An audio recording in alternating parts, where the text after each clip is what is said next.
Hello and welcome to Naughty Clicker News, the show where I look back at some of the gaming and pop culture happenings of the week that was. But before I do, I want to send much love to all the wonderful Patreons who keep this one-woman show up and running. If you would like to join them, links below. So let's jump into it, starting with some Guild Wars 2 updates, because on the 28th of January, Shadow in the Ice, the next installment of the Ice Brood saga, releases, and ArenaNet have dropped some yummy reveals. So here is the TLDR version. Bajora's Marches is expanding, and with the addition of Raven Gates to that mastery system, players have access to new unexplored and previously inaccessible areas in both new and old areas of the marches.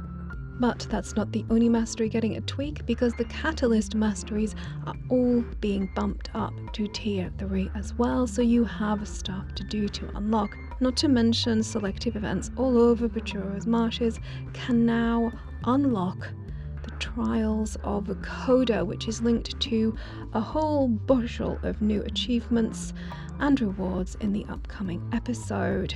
But the news does not end there, because there is a new world boss, Drakkar, a new strike mission, Face the Whispers, no details on that, but we'll know when it launches, and a new emote to unlock, Shiver, interesting and appropriate for the weather.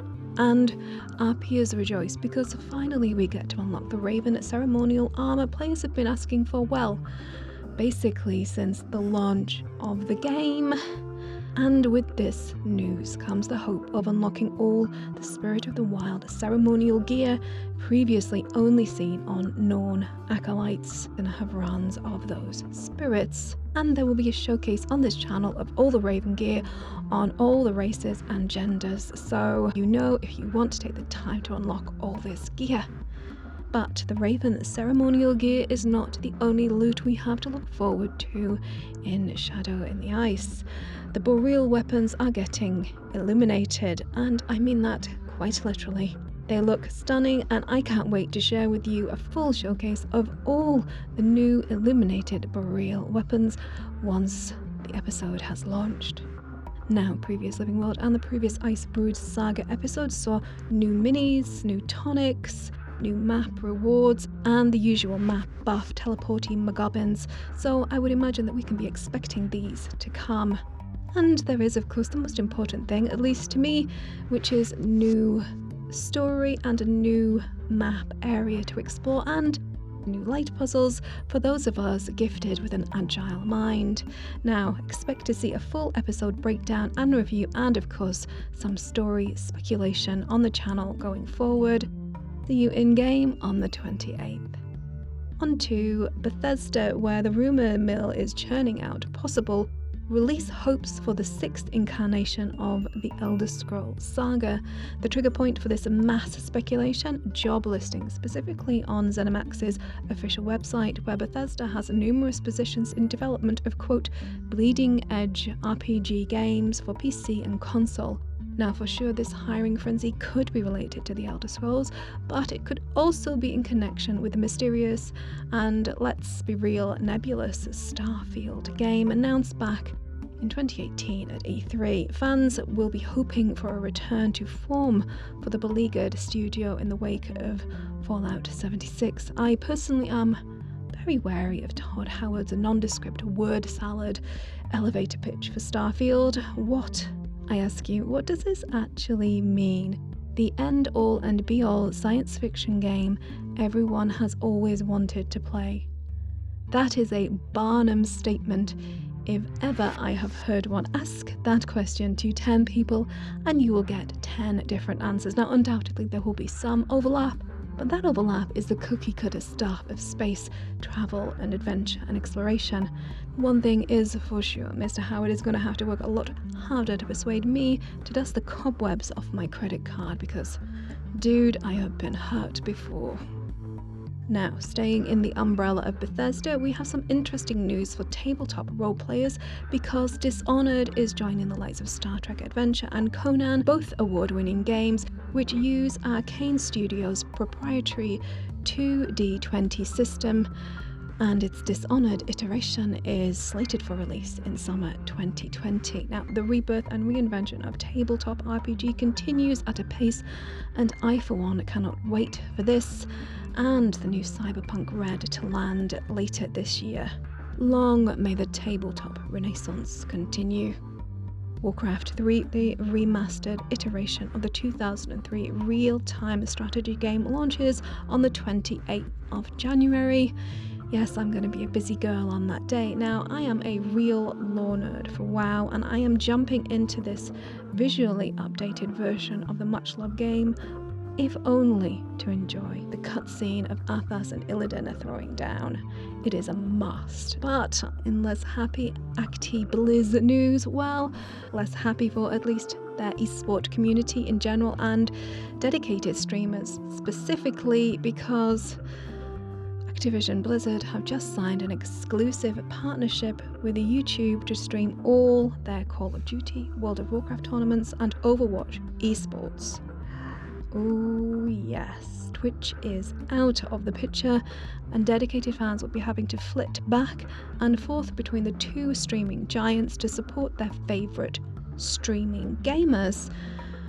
Oh, that is going to be a mess. This could really be the death knell of Actiblizz Esports, who have already hemorrhaged staff over its poor management or reaching short-sightedness, as well as their bean counter focused game by committee ethos that it's had towards the monetization of the competitive side of its games. It is a complete disaster, and this could be the nail in the coffin.